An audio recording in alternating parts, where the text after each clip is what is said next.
It's the Fellowship of the Geek Show, a weekly podcast about comics, the comic book industry, and other geek pop culture.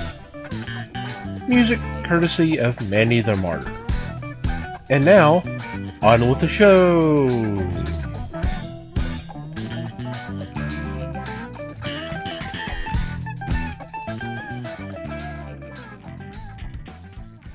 Hey there, everybody. It's the Fellowship of the Geeks podcast. My name is Thomas Chick, and joining me for this episode is Mike Marlowe. Hey, gang. Les Webster. Hello.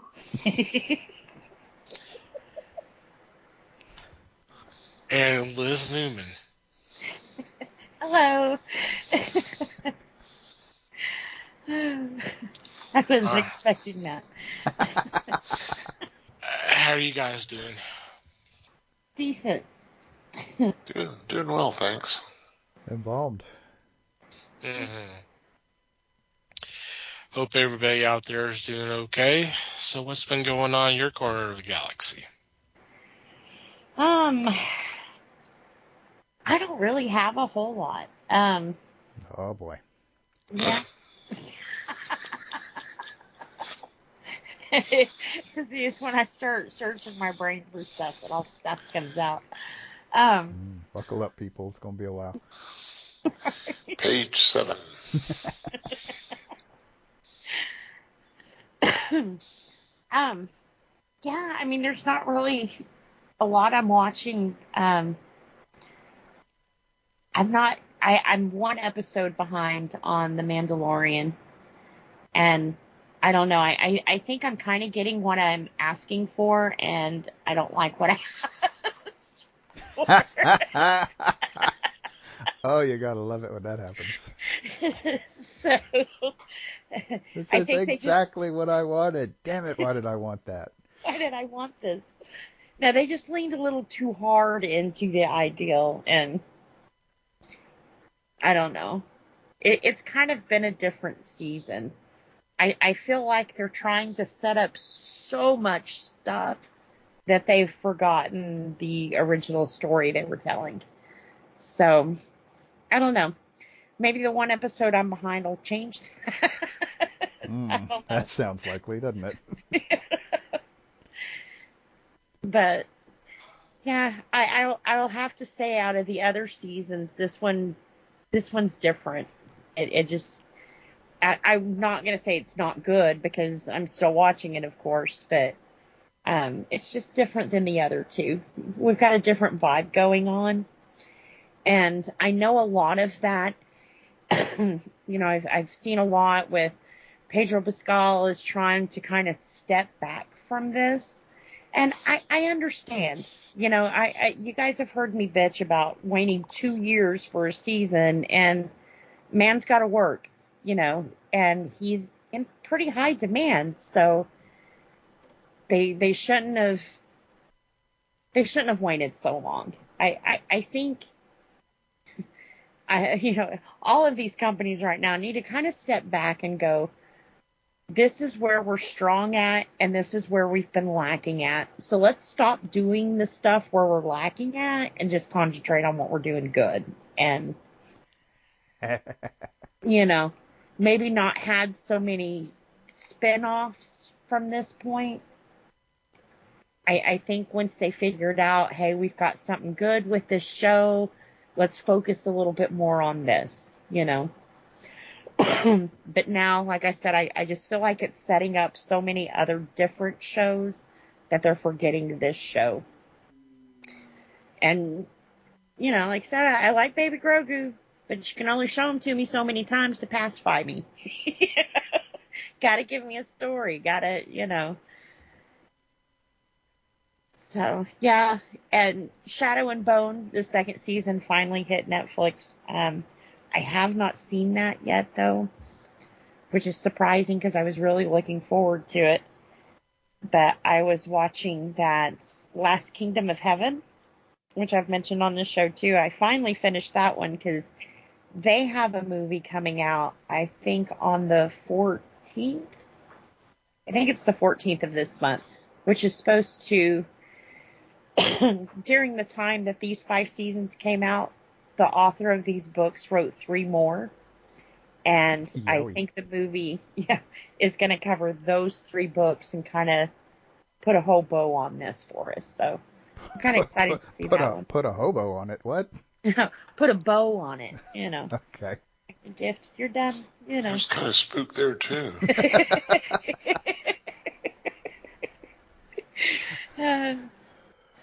But yeah, so I'm just kind of playing catch up. A lot of stupid stuff on YouTube, that kind of stuff. That's what I got. Nothing. 5 solid minutes of nothing. Hey, that's Did I hit my mark? That's less than normal. So no complaints. Yeah. Especially since I'm not going to fill 5 minutes because I'm sitting here thinking, what have I done in the last week? I pretty much disconnected after last week. Yeah. I will say I did thoroughly enjoy doing the editing pass on last week's episode. But I can't say that I did a whole hell of a lot else. I mean, I'm keeping up with our stuff for this month, our topic movies for this month. I'm actually one ahead at the moment, so that's a plus. But I mean, wasting my time in other ways, I guess. I don't know. I'm not really absorbing much. I don't know that I have an excuse for it either. I think part of it is we got together last night and had like a big chat session. So not a lot's coming to our mind right now. Right, it seems like we've been over it all. Yeah, we talked about that, didn't we? Kind of, yeah. Apparently that's a big mistake. We'll have to not do that again. No talking to you. Right. I said good day.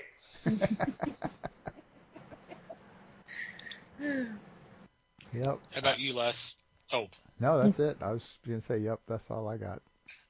I don't recall if I discussed this last week, but I picked up a copy, and tell me if I talked about this, of Retrofan. This is the March-April issue for this year, and I believe Thomas knows of this magazine. mm-hmm. But they had an article in here about comic books featuring Jerry Lewis and Bob Hope. Did I cover this last week? No, we didn't really have We this didn't really part last week. Yeah, Mm-mm. Okay. and you didn't mention it off recording, so no, this is new territory. Yep. Oh, good. I enjoyed this article because back in the 60s, I was reading Jerry Lewis comic books and Bob Hope comic books, and these only ran about 100 issues. So it was a quick flash to read these. They were written by in-house staff rather than going out and getting writers for the comedians. And this is a couple of series I would like to see collected. It's amazing what they did in just a short run. They introduced characters. They crossed over with characters. Jerry Lewis would have the Universal Monsters, or they would have crossovers with, well, appearances, not crossovers, but appearances of Superman or Jimmy Olsen, things like that. So it's fascinating stuff. And as a kid, it was thrilling just to see these runs. So if I could convince DC to collect them, I would be so pleased. Yeah. Just for the nostalgia factor. Yeah, Fun stuff. I've been interested in those too, but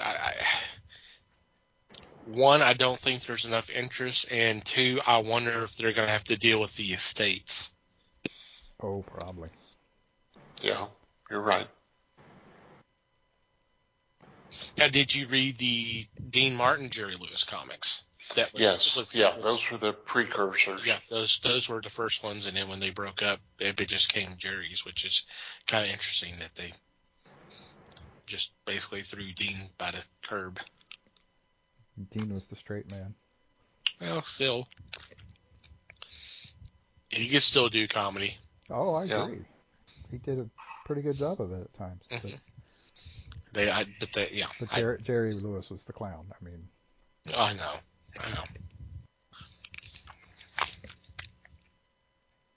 So, yeah, I've seen some of the covers and stuff, but I've never read any of those because those. And it's kind of funny you talk about short run. 100 issues doesn't really seem like a short run. Yeah, that's a pretty good short run. That's an impressive one, but that was, we don't have anything like that nowadays. The closest thing we had was when we had the publisher Blue Water around, and they were doing the misadventures of Adam West or something along those lines. That's about the closest we've come to those books in forever. Right. And was it American Mythology was doing a few things like that with like the Three Stooges and well, that's true, yeah. Some others. I'm blanking now. It's been a few years since I looked, but yeah. But it's kind of funny that that's not something anyone's kind of tapped into again. I mean, I don't know who you would pick. That may be something for us to do at a date down the road. Say, hey, who do you think would get their own book as an ongoing series, not like a biography book like that one publisher was doing for several years, but just try to do a ongoing story of some crazy, wacky adventures or that kind of thing. We may do that. Might be interesting. Mm-hmm. Interesting to kind of sit there and think and who you think might be interesting enough draw. No pun intended. Do a comic. Oh yeah, no pun intended at all. Cool. Yeah, I hadn't seen a copy of Retro Fan in a while. That's a pretty cool magazine, especially for people like us to look back at.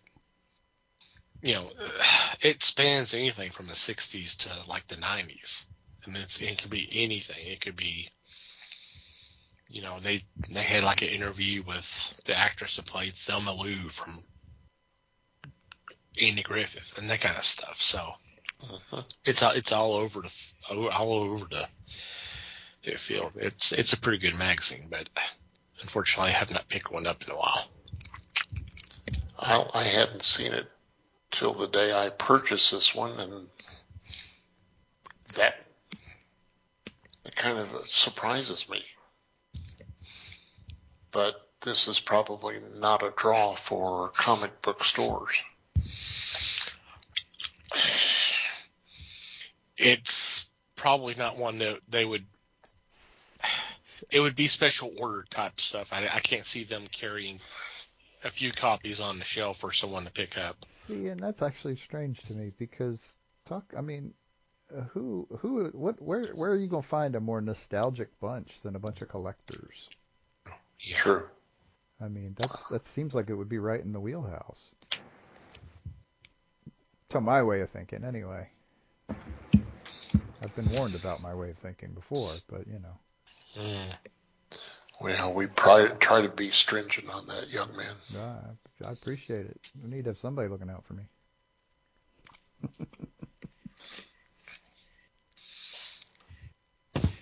Anything else, sir? No, that's it. Thanks. Okay.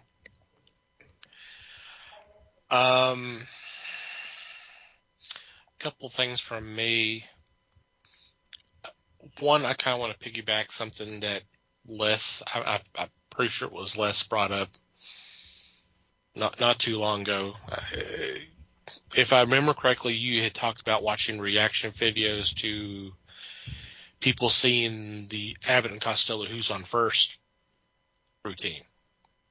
Didn't you do that, Les? That sounds familiar.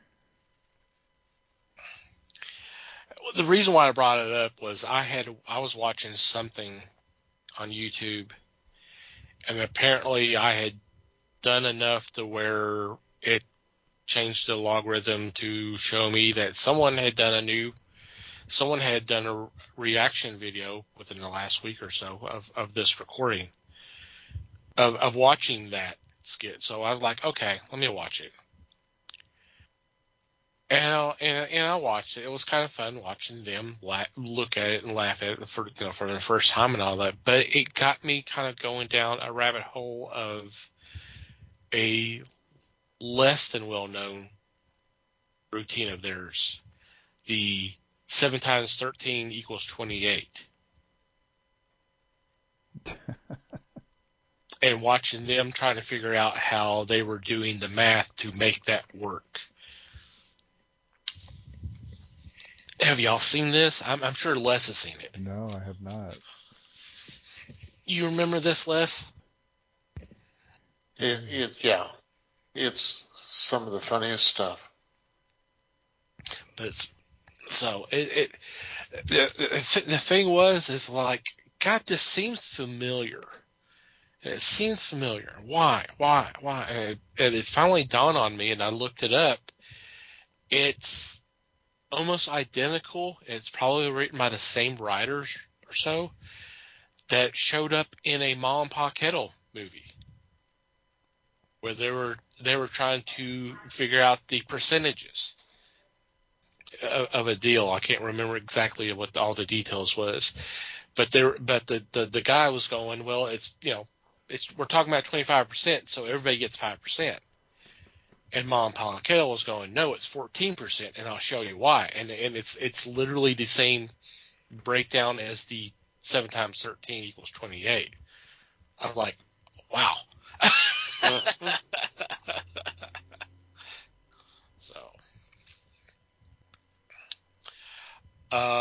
Something else. Go ahead. I'm glad you found that. So yeah, we'll see if we can get that in our show notes for our listeners to check out.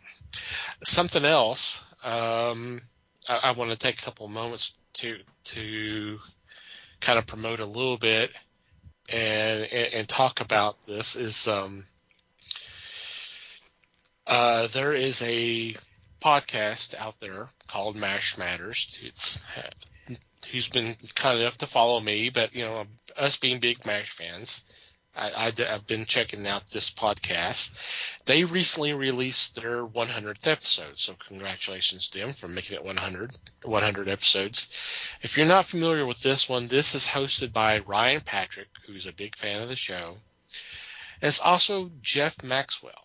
And if that name sounds familiar, that is Private Igor from the show. Oh, wow, cool. So the two of them do this show. And it's like maybe twice a month if things work out right, because obviously they're all busy and all that. But the thing about the 100th is really special is they had been given, someone had recently discovered a never before heard episode or interview with McLean Stevenson. Oh, wow. And this is from like 30 years ago.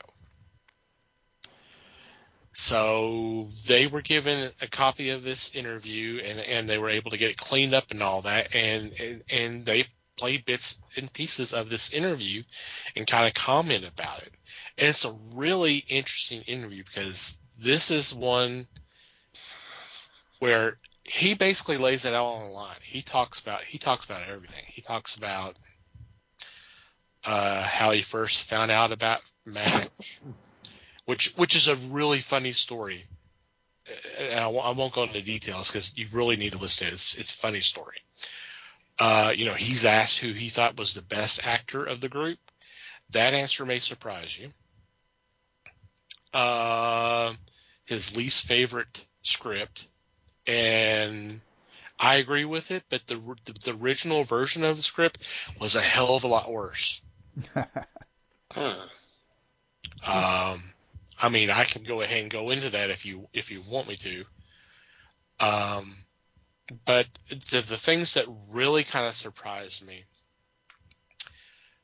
is he's asked about why he left the show. The answer is probably not what you have heard. And the reason why they killed off Henry Blake, which is probably not the reason you have heard. And I will issue a warning, and they do as well. McLean cusses a lot in this interview. Interesting. Yes. Well, I mean, he's not talking to TV or Entertainment Tonight or anything like that. He's just, it's just basically like, it's almost like a conversation. So he lets it fly.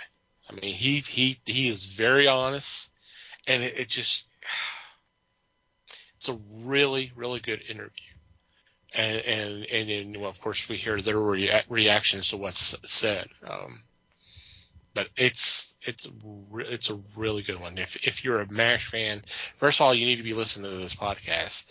Second of all, you definitely need to listen to this one, especially if you're a Henry Blake fan, because he goes into other stuff. He talks about the interactions with Jackie Cooper.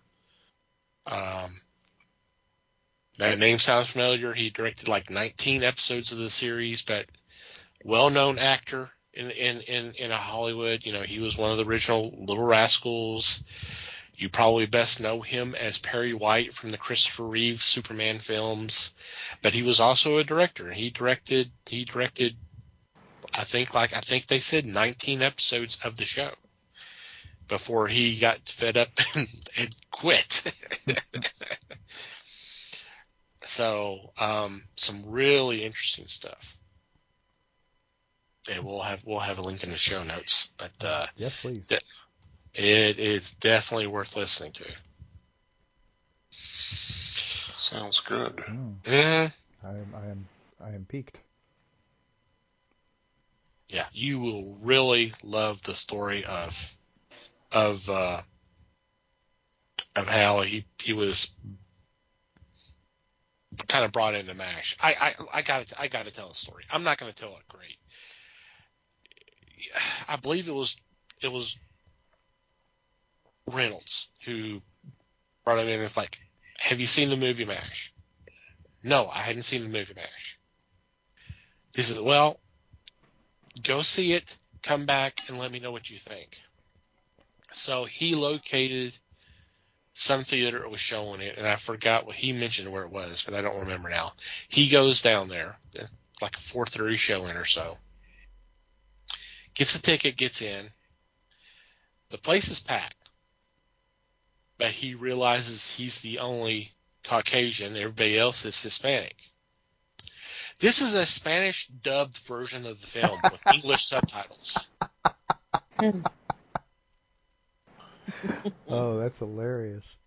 And he's So, he sits there and watches it and then comes back and he's asked, well, what's your thoughts of the movie? I'm like, well, I didn't get a lot of the jokes because the subtitles were going too fast. Wow. But he kind of got the gist of the show. Clearly, this is before the VHS era. He's like, this is kind of a dark comedy. And you're like, well, it's not going to be that dark when we do the show. So that's basically his introduction to MASH.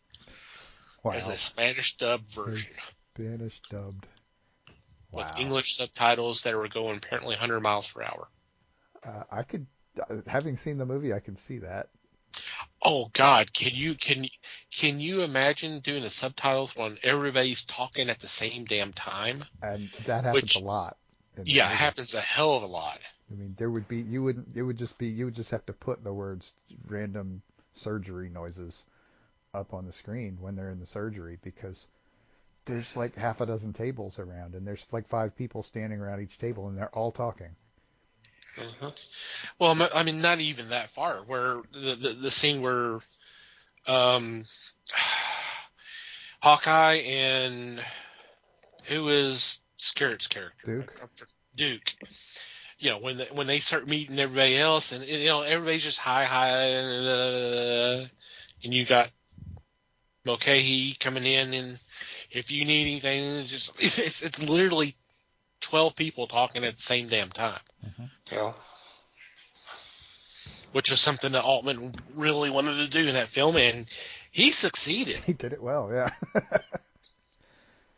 There is a significant amount of chaos in that movie. Yeah. And a lot of it is engineered like that. But I highly recommend this. I've always had a soft spot for Henry Blake and McLean Stevenson. It is so funny. Well, it's not so funny, but the one episode where Hawkeye's childhood buddy or something like that shows up and all that, and then he leaves with the troop that he's with, and then he comes back and injured and dies on the operating table.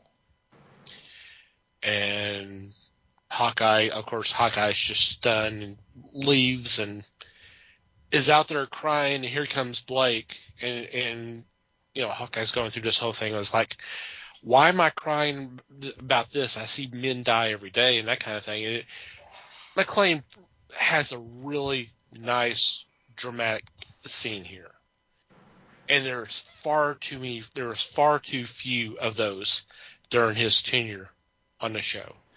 He was always comic relief.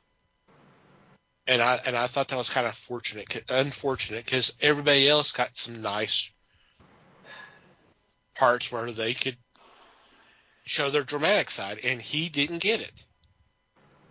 What's funny is, given how little of it he got, he still managed to flesh out the character more than the movie did. Yeah. He still managed to give Henry Blake a personality. Right. That was quite a bit different from the Henry Blake in the movie. Oh yeah. But I've, because these times I've been watching it here earlier this year, that thought just pops in my head all the time. I was like, what, I mean, he was great as a comedic actor. He was. Mm-hmm. But it's just like, man, it would have been nice to see more of the dramatic side of him, but the writers never gave it to him. It was always Alan Alda, and it was to a lesser degree Wayne Rogers, and then everybody else, every man for himself. Mm-hmm. And it really didn't get that. It really didn't improve too much. Everybody got an episode to shine or so, but it was still Alan. Mm-hmm. It was his show. Yeah, it was. For better or for worse. Yeah. So, but yeah, definitely listen to that podcast. It's really revealing. And I'm glad it was found. I'm glad it was still in good enough shape that they were able to get these clips. It was great. It was fun to hear it, but it was also kind of sad to hear it too. Sure. So. Cool. Oh, okay. Let's go ahead and get into this week's discussion. We are starting up with today's episode a Miss Marvel's. I guess Miss Marvel's month, because we're going to be doing 4 movies. These were all released in the early to mid 60s. And these are the films that star Margaret Rutherford. Matter of fact, the first film was in 1961 and is entitled Murder, She Said, which is based off the novel 450 from Paddington by, of course, Agatha Christie. So, before I step away, Mike already knows about this because we had talked the other night and this had kind of popped up. I love the theme. I love the Marvels theme. Thinking back, it's kind of like the comment I made last week regarding Beware the Blob. This is a mystery, but the theme doesn't give you that clue that it's a mystery. It's a kind of, what'd you say? It was a 60s British, whatever. I love it. Yeah, it was very 60s and it was very British. Yes, it was very British. So there's my 2 pieces for there's my point for right now. I'm sure I'll chime in later. So, who'd like to go first on Murder, She Said? I guess I'll go first. I really liked this one. I've never seen these, so this was a first time viewing for me. If you do want to watch these that we talk about this month, it is on BritBox on Amazon. I'm sure BritBox is available somewhere else, but that's where I get it. Anyways, I really liked this. Miss Marple has got sass and class, and she's kind of funny, Like I said, I'm surprised I haven't seen this because this is really the kind of shows that I would have enjoyed. Kind of fit the same theme with kind of Lucy, where you've got the lead who's funny. Now, she's not funny like that, but she's, she's got her little quips she throws out. But yeah, I really enjoyed this. I liked the story. I liked where it took you, and was kind of interesting. I didn't see the killer before time. I think when she finally pieced the last story together and then we saw who the killer was, it was kind of like, okay. That makes sense. So yeah, I really enjoyed this one. I liked the mystery aspect of it. Okay. Yeah, I agree. I mean, I haven't seen any of these either, so I don't know how. It may just be you and me that haven't watched these before. Yeah. I just never had access to them. Never thought about it really. What Agatha Christie stuff I have seen that has been adapted for whatever screen. I don't remember not liking it, but I do remember. I mean, like for example, some of the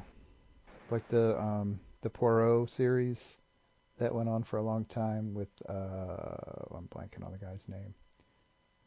The Belgian guy. What's his name? I can't. I'm trying to find out. I can see his face. I can hear his voice. I can hear both. David Suchet. Yeah. David Suchet. I knew I'd get there eventually. I always liked him, but it was one of those things that I would watch an episode of it, but I couldn't imagine like sitting and watching it every week. I don't know. Then again, I was probably watching it right around the time I was starting to burn out on cop shows. So Yeah. and it's sort of a cop show. It's a private detective thing, but it's still sort of a cop show. But this is the Miss Marple ones are. I like that they. I find myself wondering if Agatha Christie wrote the comedy into these, or if that was added by the screenwriters, because it helped a lot that these were not just straight up dark and brooding mysteries. They were kind of on the lighter side, and Miss Marple is, I mean, it's situational humor more than funny lines, but there's a funny line or two in there too. Boy, is she spunky. And so very, very, very proper and British at the same time, which is kind of cool.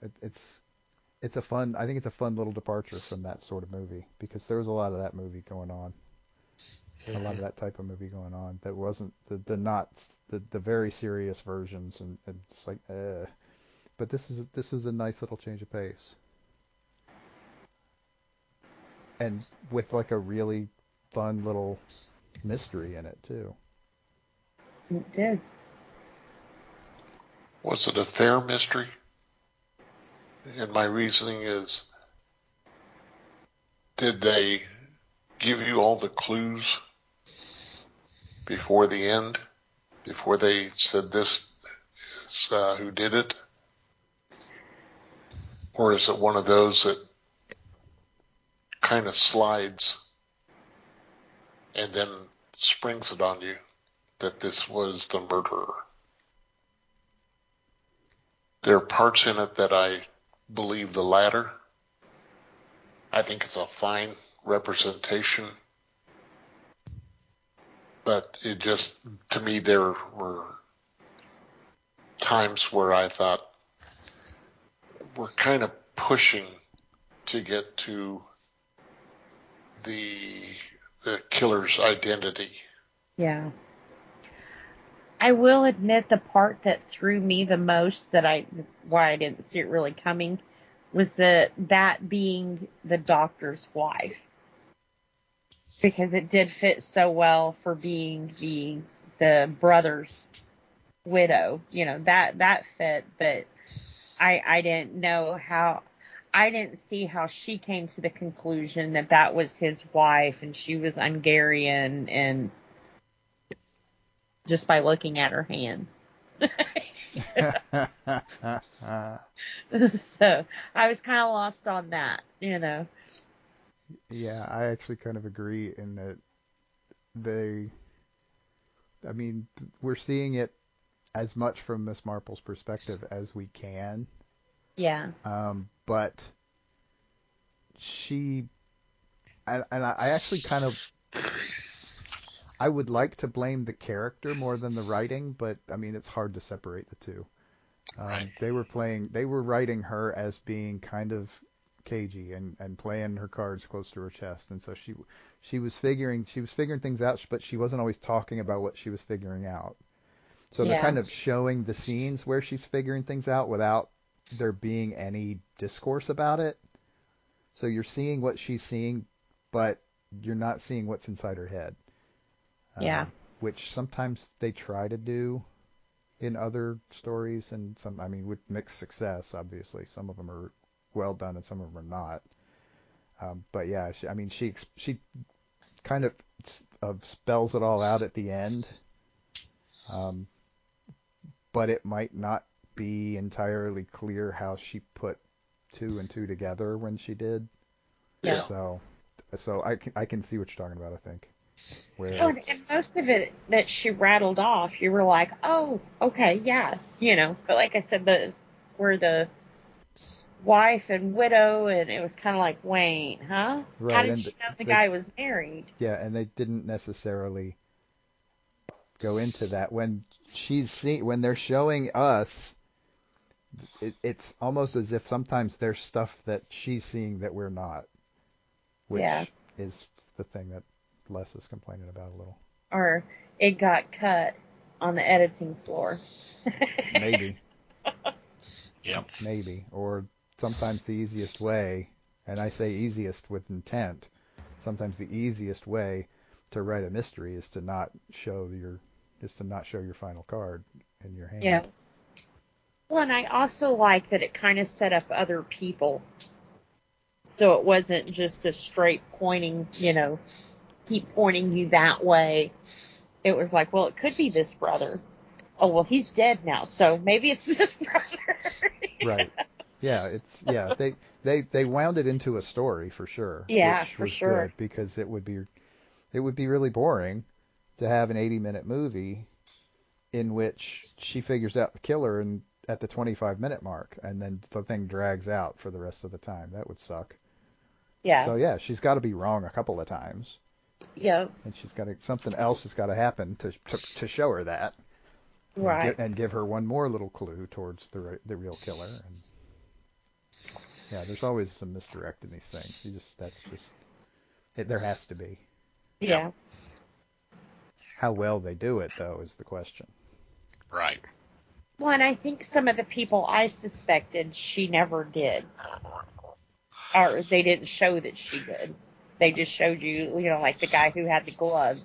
It wasn't necessarily that she was like, ha ha, It was kind of like the viewer saw that and she kind of glossed over it because she Right. knew better. And honestly, I am not going to lie, I was half expecting that kid to be the murderer.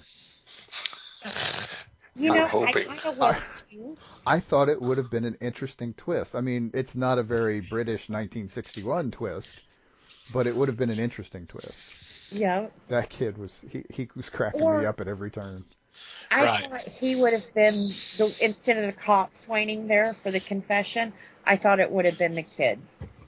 The way that they introduced him into being into that room to begin with, and with the music box, and I kind of thought he would be the one to help her wrap that. Well, in a way, I he think he kind of did, right? I think Yeah. to an extent he did, which was cool.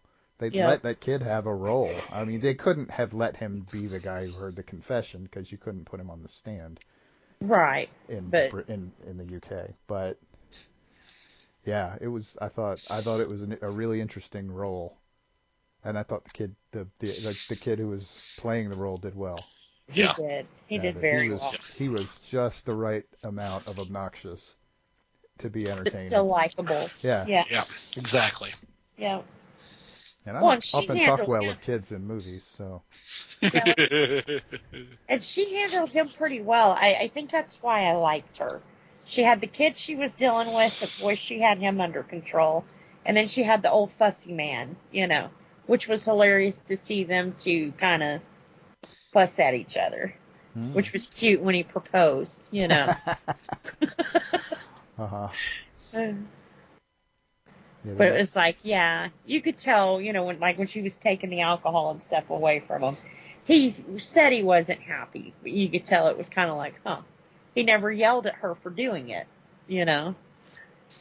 just that it was done.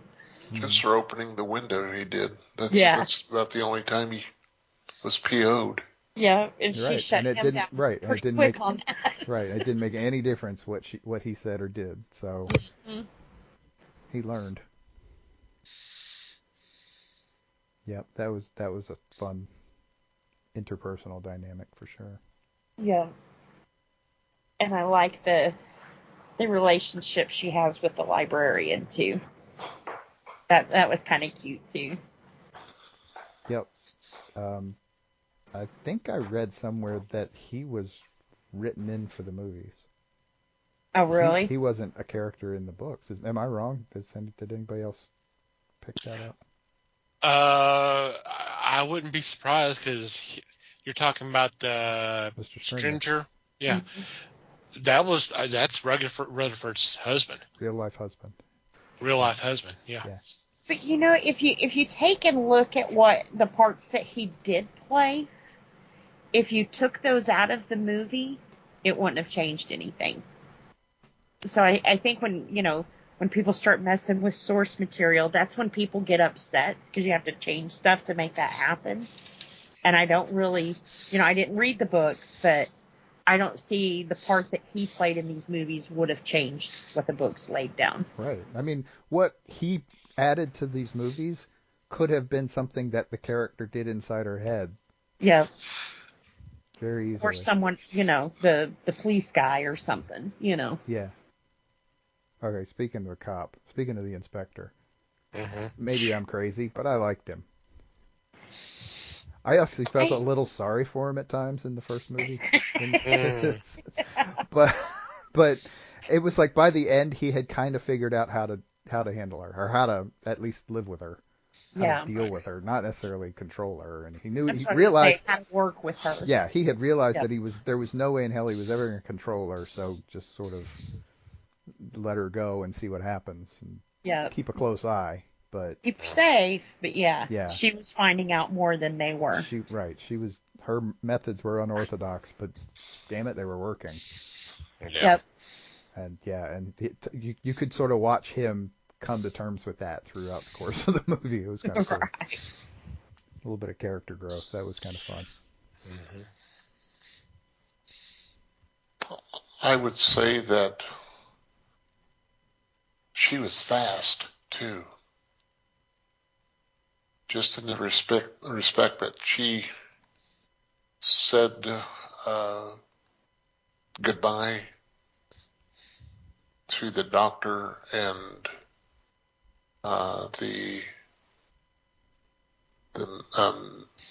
his girlfriend.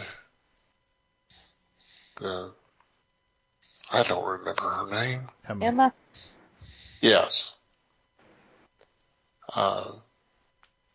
Marple said goodbye to them when they were upstairs, and the doctor offered Emma the ride. Okay? Mm-hmm. And they left shortly after she did. But somehow she bolted downstairs and was peering out the window as they're getting into the car. And I thought, boy, she's fast. Blue. Hey, getting down the stairs is the easy part. I see. Woman after tea is very determined, though. But yeah, it's called a fall. Yeah, pretty much. It was a good movie. It was. It was very, very entertaining. It kept you thinking, and being one that enjoys trying to figure them out long before the credits roll, this was challenging. It was. And that's why I was asking before show if there was any outside of that, because I really liked this one. I'm hoping the second one is good. Well, we'll talk about that next week. Yep, we'll find out. Yep, I haven't seen it yet.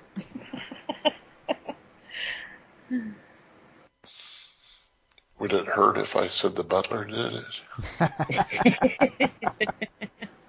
And would it confuse you if I said he was full of shit?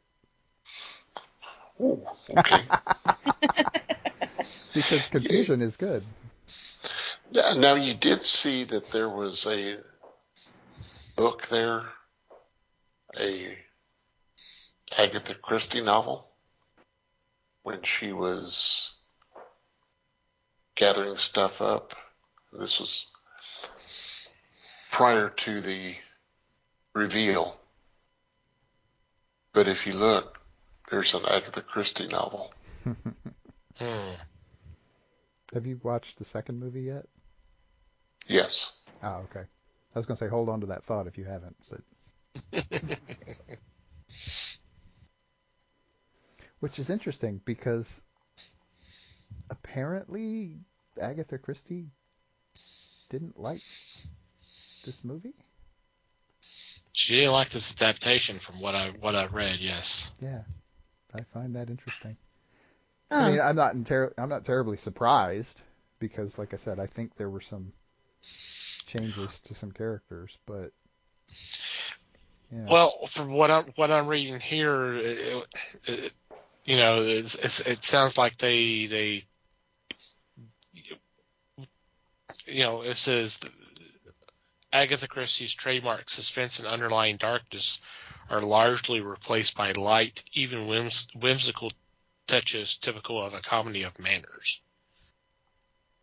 So that could be part of it too. Here's a serious mystery, and they kind of went with a little bit more of a comedic appeal to it, but it's still being a pretty good mystery, and I'm sure she didn't appreciate that. Mm. I don't know. Yeah. Yeah, I liked the film. I mean, I like Margaret Redford. Would everyone watch this again? I would. Oh yeah. Yeah. And although the boy was irritating as hell, yes, Marple had a great rapport with him, She did. which was significant to the plot. And the back and forth she had with the boy and others was pretty amazing. Yeah. Mm. Him looking for the golf ball after telling her she hooked it, and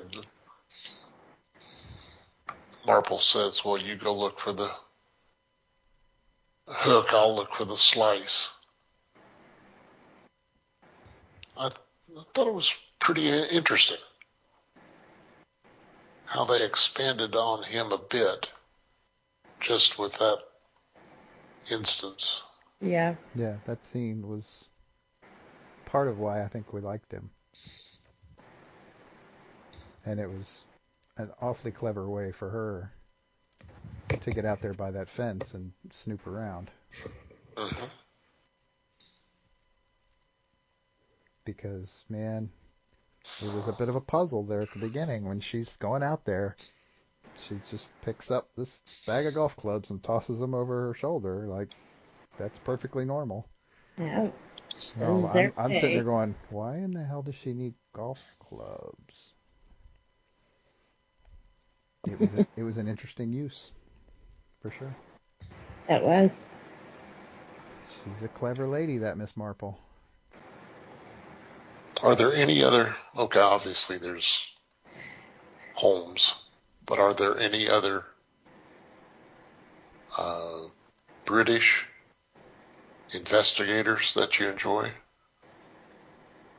Whether it be in film or TV or anything?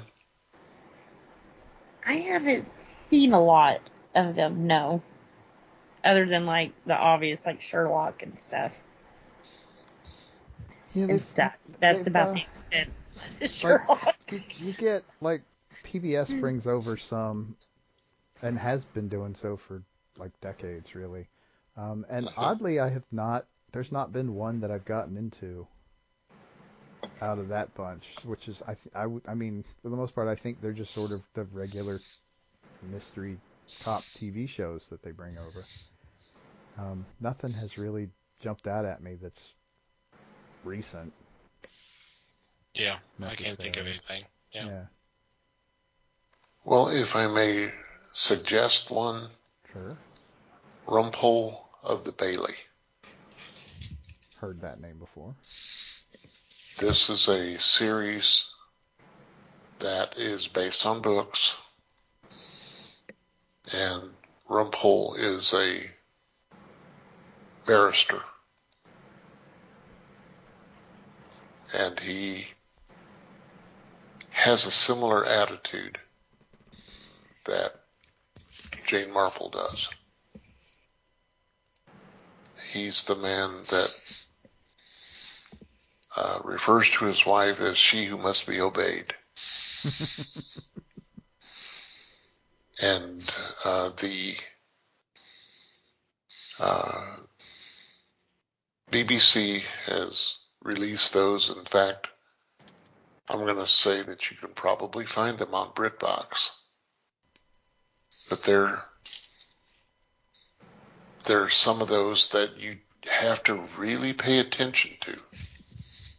Otherwise, you'll get at the ending and go, "What? I don't get it." But let me know, Liz, if that's on. I am looking now. And what is it again? Rumpole?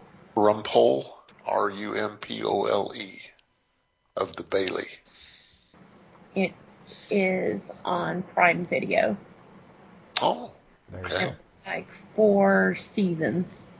Ah. I don't know In a why it se- says there was 7. Well, Yeah. there are only like 5 or 6 episodes. Yeah, they're A short season. seasons. Let me make sure. Oh, it does have 7. I'm sorry. And that is on PBS Masterpiece on Amazon. Okay. But I'm wanting to say, hang on, let me pull that movie back up. When I watched Miss Maple today, or yesterday, it suggested another one. No, never mind. It wasn't. Sorry. Never mind. But yeah, that is on Amazon. Okay. Thank you, because now I know where I can go watch it. And I think PBS Masterpiece is one of those that gives you like 2 weeks free trial. So if you don't have it, Mm-hmm. you can still watch probably the majority of it. As long as you don't mind binging a little. Yeah. Or springing the $4 or $6 a month or whatever it is. Extra. Amazon Yeah. has a bunch of those. I was just say, I don't think PBS costs but $1 or $2. Even better. I think like BritBox is like $3. Cool. Out of my price range. Mm. The old classic fixed income, huh? Here, here. No, but that's fun. Like I said, that's another one that you might want to watch. Cool. I've marked it. Yep. Oh, and one other tiny little cast note for this movie, for Murder, She Said. The part-time servant, Mrs. Kidder, Mm-hmm. played by Joan Hickson, who later went on to star as Miss Marple herself in the BBC series. Oh, Oh, Nice. that's cool. Clearly some sort of understudy thing that nobody talked about or something. Could have been. Well, she knew what was expected. Right. She had a front row seat for what worked and what didn't. So that's a nice perspective to have when you're going into a role like that. Yeah. Oh, and also on Amazon, they have the Truly Miss Marple, The Curious Case of Margaret Rutherford is also over there. I think that's what I was thinking of that they suggested to me. Okay. Maybe a documentary. I think I might have seen either. I've seen at least part of that, I think, or I've seen something similar to it. They say it's on Freevee, Mm-hmm. so it is with ads, but yeah. Right. Yeah, their ads aren't that bad. Yeah. All right. Well, sounds Sounds pretty good. Sounds like we all enjoyed the film. Hopefully, we'll all enjoy the next 3 sequels. On that note, we are going to take a quick break and be back with Geek News for You.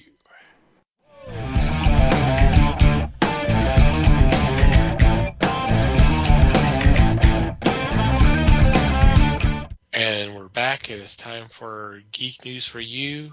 In this segment, we come up with a couple news items that we bring to the table for discussion.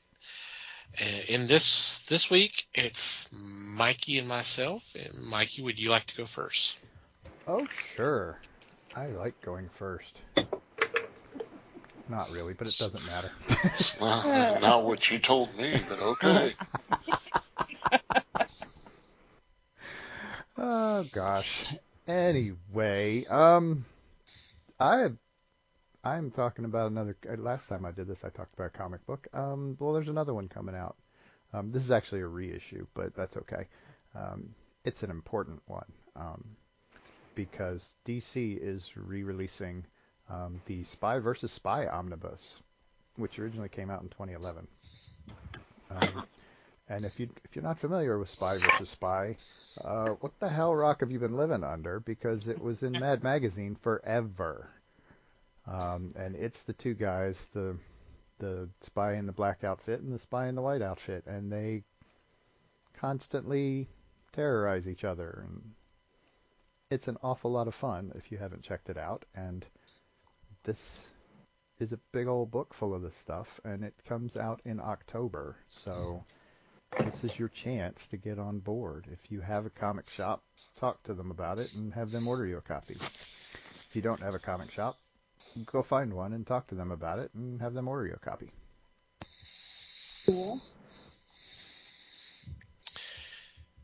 Yeah, I didn't realize that they had done an omnibus before, but so that's cool. Cool that they're actually doing it again. Yeah. I find myself wondering why a little bit, but I don't care. They're doing it again. That's all that matters. Getting it out there. Mm-hmm. Where it deserves to be.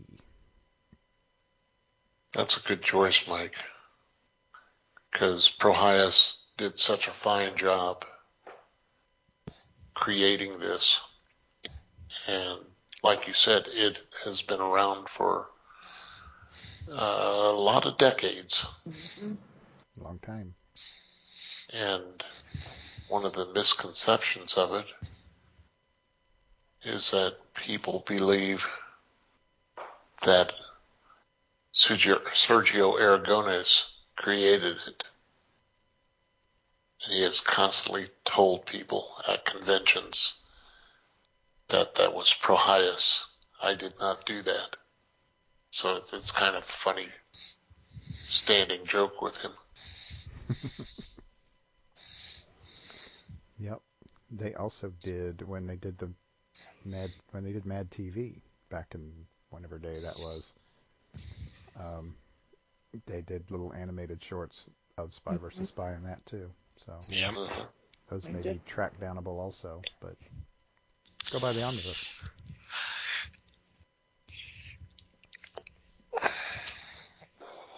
Yep, that's worth getting, definitely. All right, my article I've seen this comment used on several different articles, and it's kind of funny how the writers have taken it.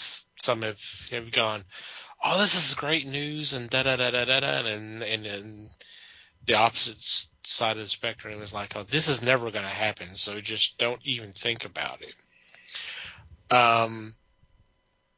In a interview with Empire Magazine, James Gunn said there has already been some talk about the possibility of a DCU MCU crossover.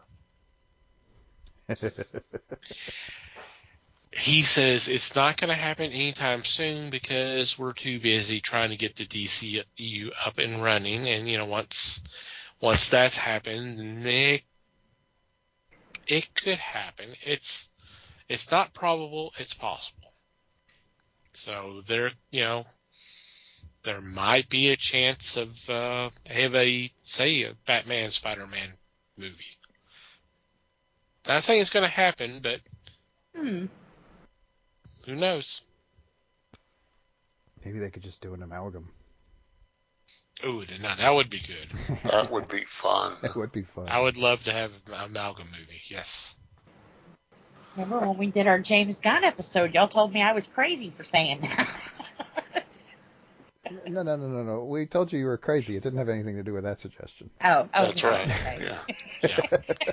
Leave Gun out of your part, okay? I misheard. So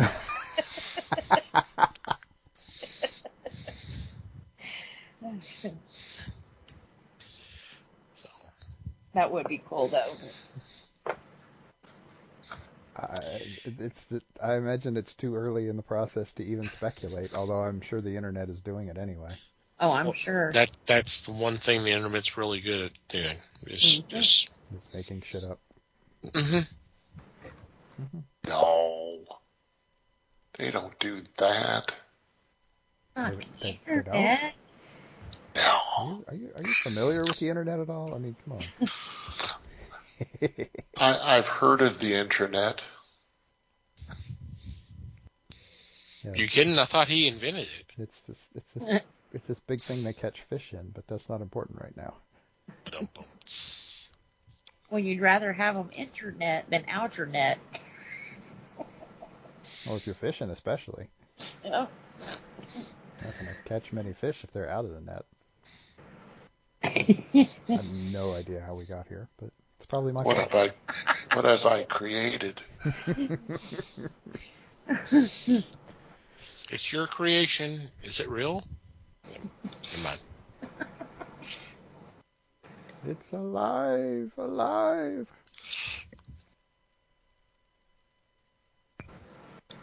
Anyway, that's. I mean, interesting. I swear. Is he doing this just to stir stuff up, or is he doing this to distract everybody from something else? Yes. Yeah. We got the Flash movie coming out. Look over here. Look over here. So he's taking the Disney marketing approach. Okay. Right. So in a couple of months, he'll be out, and they'll replace him with Dwayne Johnson. Oh my God. Oh yeah, then things will really go to shit. Yeah. Anyway, I don't know. I mean, here's the thing: if he's asked a question, he's going to answer.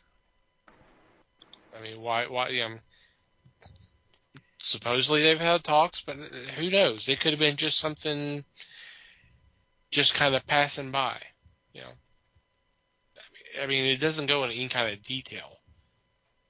It's Right. just that they've had early talks. I mean, Right. That means nothing, basically. that means nothing. It means basically someone kind of brought it up, like, oh, that could be cool to do or something like that, and then that's it. Yeah. That could literally have been the discussion on the topic. Is, hey, one day we could do this. Yeah. Okay. Mm-hmm. That means nothing. Right. Certainly doesn't mean they will. Yeah. It doesn't mean they have any ideas about doing it now. Yeah. Well, I mean, Gunn's kind of busy trying to get the TCU up and running, so he's got other things to be concerned about. So. Yep.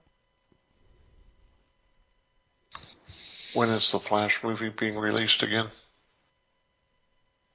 June, I think. Yeah.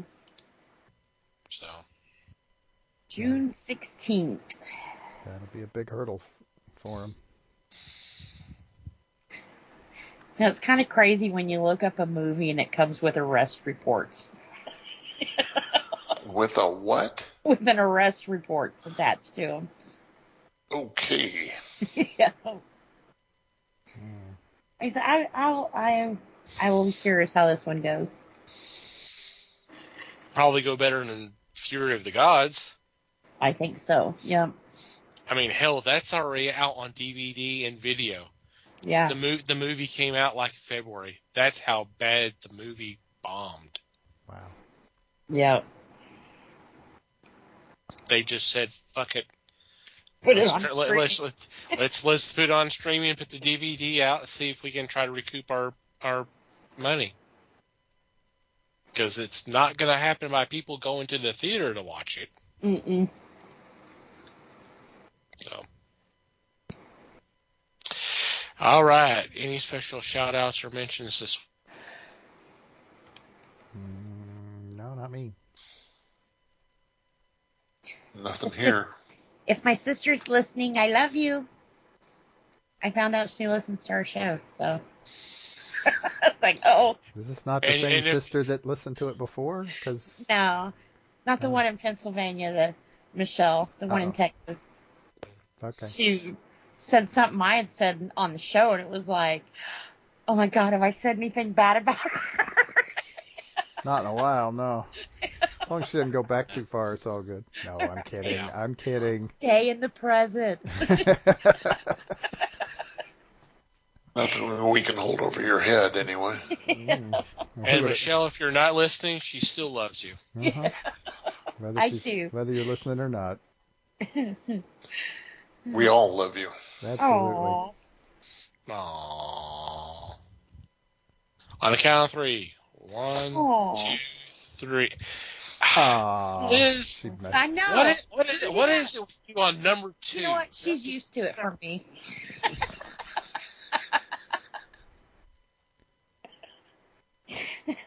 You have one job. Good job.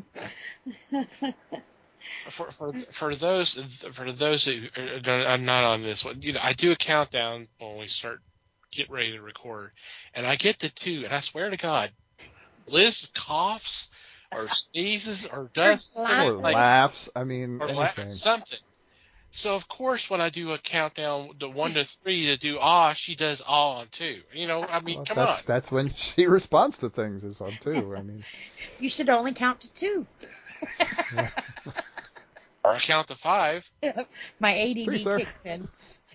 Squirrel.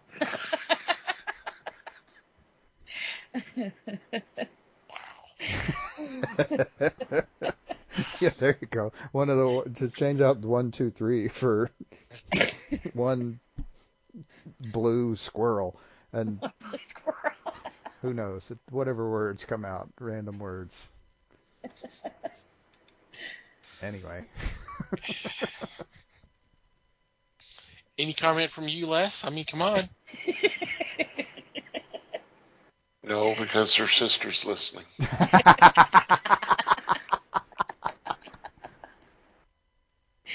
Nice. Probably for the best. Mm-hmm. All right, let's go on to a regular shout-out then. Want to thank Pop Goes the Culture Podcast Network for allowing us to be part of a great group of fellow podcasts. You can check them out. We'll have a link on the show notes. We also want you to check out the fine men and women who make up Modern Family, who've been so kind enough as to spread the word of fellowship by retweeting our links. The best way to check them out is to go to Twitter, do a search, #PodernFamily. That's all one word. Scroll through whatever catches your attention. Please click on that link and download that episode. We hope you have a great time listening to them. Want to thank Manny the Martyr for supplying the music to our podcast. In our show notes, there will be a link where you can check out their music. Thank you guys as always. And finally, you, dear listener, thank you for downloading and listening to today's episode. We value your feedback. Any comments, questions, suggestions, complaints, observations, what have you, please send them our way. Email address is email@thefellowshipofthegeeks.net. Or you can go to the website, and on the About Us page, there is a contact form you can fill out. I didn't mention it earlier, but we do have a Discord where we post a lot of news items, stuff for discussion, stuff to laugh at, a lot of music videos or trailers to upcoming movies or TV or streaming series. We have some fun activities on there, so if you want to hang out with us, you can do that. Sign up for Discord is free. The app is free. And we do have an open invitation on our homepage. But in our Discord, we also have a feedback channel where you can post your observations there. On social media, we're on Facebook as the Fellowship of the Geeks. We are on Instagram, Hive Social, and Twitter as @FellowshipGeeks. If you like to follow our personal Twitter accounts, Mike can be found @MikeyGeek. Liz can be found @LN_geek. Les may or may not be found @FakeLesWebster. And I can be found @TomTCGeek. And from wherever you download our episodes, if you'd be so kind as to rate and review the show, it would be greatly appreciated. Anything else before we say goodbye? Just thanks, everybody. Thanks, everybody. Thanks for listening. We appreciate you listening and the support as always. Until next time, geek on, my friends.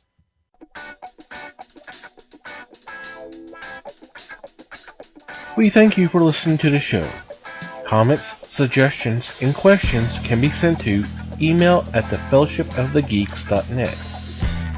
You can follow us on Facebook @The Fellowship of the Geeks and on Twitter @Fellowship Geeks.